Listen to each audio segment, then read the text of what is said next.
તો બનાસકાંઠાના પાલનપુરમાં 1.5 ઇંચથી વધુ વરસાદ વરસ્યો છે। 1.5 ઇંચ વરસાદમાં જ પાલનપુર બસ સ્ટેન્ડ પાણીમાં ગરકાવ થઈ ગયું। બસ સ્ટેન્ડ પાણીમાં ગરકાવ થઈ જતા મુસાફરોને મુશ્કેલી વેઠવાનો વારો આવ્યો। પાલિકાની બેદરકારીને કારણે બસ સ્ટેન્ડમાં પાણી ભરાતો હોવાના આક્ષેપ ઉઠ્યા છે। સામાન્ય વરસાદમાં પાલનપુર અંબાજી હાઈવે પણ પાણી થયો હતો। રામપુરા ચોકડી નજીક હાઈવે પર ઢીંચણસમાં પાણી ભરાયા હતા।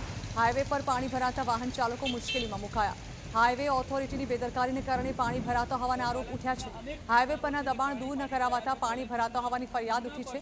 સમસ્યાનો કાયમી ધોરણે ઉકેલ લાવવાની સ્થાનિકોએ માંગ કરી છે।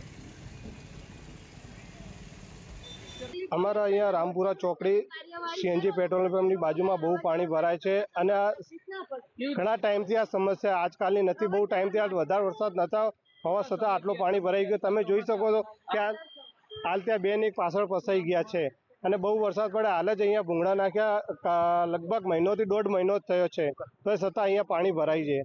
જે ખાબા કબોચિયાનો રસ્તો અવર જવર માટે મુસાફરી લોકોને તકલીફ પડે છે તેના માટે કોઈ પણ સારી વ્યવસ્થા કાર્યવાહી કરો તો કોઈ પણ લોકોને મુસાફરી માટે તકલીફ ના પડે।